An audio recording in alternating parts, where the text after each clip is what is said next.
We were wondering after that massive opening weekend for Deadpool and Wolverine, over $200 million just at the domestic box office, smashing a whole bunch of records.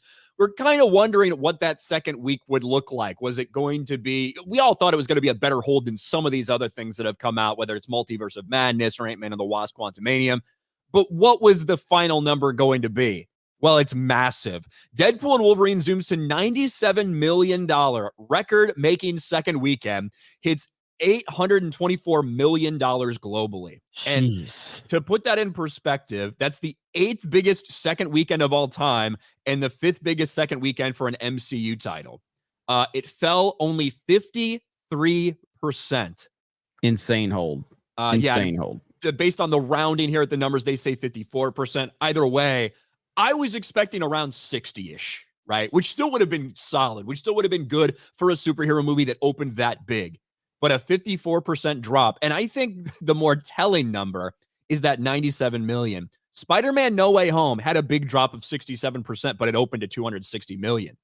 Deadpool and Wolverine in its second weekend made more money than Spider-Man No Way Home did over a Christmas weekend. December 24th weekend, and it makes 84 million. Deadpool and Wolverine in the summer, to be fair, 97 million. Like, that's nuts. Well, it's almost like us fans were right the whole time that if you just make good, entertaining stuff with these characters and treat these characters correctly, then you will get good results. And that's exactly what has happened with Deadpool and Wolverine. This has never been complicated, but it got complicated with phase 4 of the MCU because they pushed all of this nonsense. And as I said, when I did my review for Deadpool and Wolverine, this means nothing for the MCU moving forward in isolation. It means nothing. This doesn't save the MCU. It doesn't fix the MCU. It's a good isolated movie that had great, characters and great dialogue within it. A lot of awesome cameos, but it means nothing unless they're going to actually do some overhauling. Now, I've heard there's some rumors about the MCU that like firing people and all that, but I don't know if that's necessarily true. I don't know where the source of all that came from, but yeah, I mean, this movie's rocking and rolling. Chris Gore basically made a comment, something he's said before. Things he's heard from people that work at Marvel is that Marvel and Star Wars are like two completely different entities, even though they're both under Disney. Lucasfilm learned nothing, doubling down. They don't care. Whereas the MCU, they realize they've fucked up and they are ready to move away from a lot of that stuff. Now, whether it's just because in their hearts, they're like, we should be pushing this agenda. I don't think that's true.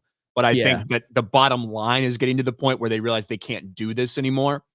I will say, like, from what I had heard, because again, the Robert Downey Jr. stuff, I had heard about a month before that officially came out, or even the rumors started swirling about the Robert Downey Jr. Doom thing.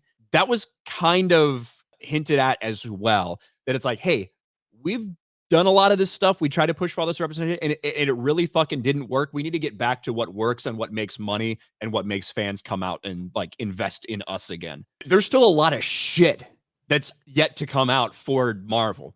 Right? From the Ironheart series to Agatha All Along to 2 movies that I don't know if anyone cares about, Captain America 4 and Thunderbolts, right? We still have female Silver Surfer in the Fantastic Four, right? Mm-hmm. There's still a lot of things that are going to be problematic. I hate to use that word, but in terms of people aren't going to like them from the MCU that come out over the next couple of years. But internally, what they said is they realized they fucked up and they're trying to turn things around. And we did just see them literally blow up all of their plans and bring in Robert Downey Jr. as Dr. Doom. Mm-hmm. Don't know if that's going to work or not, but it's just the reality. Yeah, man. I was watching Infinity War over the weekend, and I'm just going like, dude, Robert Downey Jr. is Iron Man. Tony Stark is absolutely phenomenal. He is the heart and soul of the MCU. He's the top guy. So like him coming in as this Dr. Doom, it's going to be weird, man. I really don't know how this is going to work out. It's going to be hard to figure out. He's a great actor and he could do a great job, but he's just so identifiable. It generated them so much interest, and whether people hate it or people love it, it generated, like, people are now actually have a feeling about the future of the MCU rather than just complete apathy, which is what they wanted. But it does, I think it makes it more difficult in terms of to get a rewarding ending and story with all this, I do think it makes the level of difficulty that much higher when you're using an iconic person like that who's recognizable for the iconic hero to use him as your villain. And you're also paying him a metric fuck ton of money. The amount of money they are giving him and all the perks they're giving him is absolutely stupid. Which, hey, he's the man.